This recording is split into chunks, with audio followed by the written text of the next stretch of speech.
reúna-se em volta da palavra. Nós vimos durante essa série como Jesus seguia a palavra, viveu pela palavra, conhecia a palavra, obedecia a palavra e também ensinou isso aos seus seguidores. Agora eles haviam entendido que precisavam se reunir e conversar sobre as palavras de Jesus. Precisavam ter encontros em que a palavra de Deus fosse o assunto principal. Quando Paulo começa a pastorear todas aquelas igrejas, ele escreve, por exemplo, para os coríntios dizendo: quando vocês se reunirem, um tem um salmo, um tem um ensino, ou seja, que a palavra de Deus seja o assunto principal. Aos irmãos, aos Efésios, ele escreveu: sejam cheios do Espírito Santo, falando entre vocês em salmos, hinos e cânticos espirituais. Reúna-se em volta da palavra de Deus. Nós aqui temos os pequenos grupos, mas isso não pode ficar restrito a eles. Nossos encontros com amigos, com irmãos da família de fé, como discípulos de Jesus, como cristãos, precisam ter espaços em que a palavra de Deus guie as nossas conversas, e isso possa gerar a edificação e o crescimento espiritual. Aqueles primeiros cristãos, exemplos a seguir, entenderam perfeitamente a necessidade de viver em comunhão e cada um deles contribuir para o crescimento do outro. O verso 42, a parte A vai nos dizer: eles se dedicavam ao ensino dos apóstolos. Lembra os discípulos de Jesus? Pedro, Tiago, João, o barquinho não, era só da música. Mateus, André, Alfeu, Tiaguinho, Tiagão, Judas. Discípulo significa aprendiz. Agora tinha chegado o momento em que Jesus estava ordenando que eles colocassem em prática tudo o que o mestre tinha ensinado. Então eles foram enviados.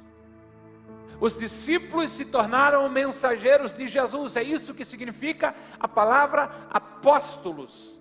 Enviados, mensageiros. Então eles, os apóstolos, ensinavam o povo, e estes cristãos se dedicavam a praticar esse ensino.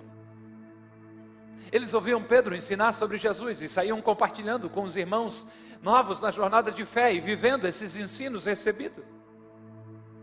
Eu paro para imaginar quantas vezes foram contadas as parábolas de Jesus, os milagres de Jesus. Se ainda nos aquece o coração, num hiato de tempo de quase 2000 anos, imaginar aquela mãe viúva carregando o seu filho ao cemitério, da história da viúva de Naim, e de repente se encontra com a vida, e Jesus olha para aquela mulher e diz: não chora, mulher. E a Bíblia diz que ele toca o caixão e diz: mancebo, a ti te digo, levanta-te. Jovem, eu falo contigo, te levanta. Eu imagino aqueles irmãos contando isso e contando os ensinos de Jesus. E alguém ouvia aquilo e ficava impressionado, enchia o seu ser e saía apressadamente e conhecia mais alguém e disse assim: ei, deixa eu te contar uma história de Jesus. Um dia ele estava caminhando rumo ao cemitério, chegou lá, ele veio uma mãe chorando, ele parou aquela situação, ele disse para a mulher: não chores mais. Mas como assim? Ele disse: a mulher está chorando, é o marido dela que já foi, agora o filho, por que ela não pode chorar? Não, mas espera aí, não acabei a história ainda. E ele ressuscita e entrega o filho para aquela mulher. Os ensinos de Jesus sendo colocados em prática cada vez mais. Aquela igreja, aquela família de fé, aquela grande comunidade de discípulos de Jesus se dedicava a aprender e faziam isso juntos, se dedicavam a espalhar, faziam com dedicação, faziam com paixão, faziam com prazer. Podia ser que algumas coisas eles ouviam pela primeira vez, agora eles começavam a replicar e falar e compartilhar, se dedicavam ao ensino dos apóstolos, que era o que eles tinham recebido de Jesus. Quer imitar Jesus?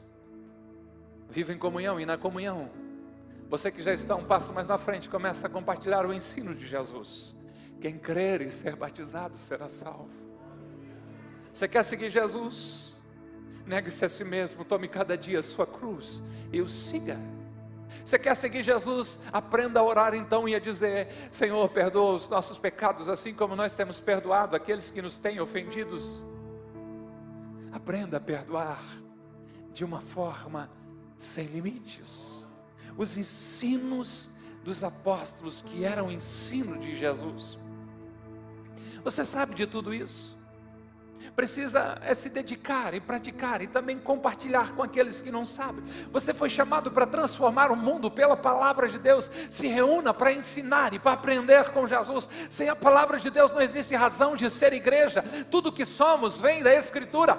Acho que foi Rui Barbosa que disse: se você pega a palavra de Deus e numa biblioteca, num acumulado de grandes obras, a coloca por baixo de todos os livros, ela é o fundamento de tudo. Se você coloca entre os livros, ela é a razão de tudo, a tudo ilumina. Se você coloca sobre os livros, ela brilha, ela é a coroa, ela é a razão de tudo. É a santa palavra de Deus. Não dá para ser atualizada, não dá para ser interpretada como a gente quer. A palavra de Deus é infalível e continua de pé. E nós precisamos entender que só podemos ser discípulos de Jesus na obediência e no compartilhar, no reunirmos para falar a palavra de Deus, seguindo e obedecendo.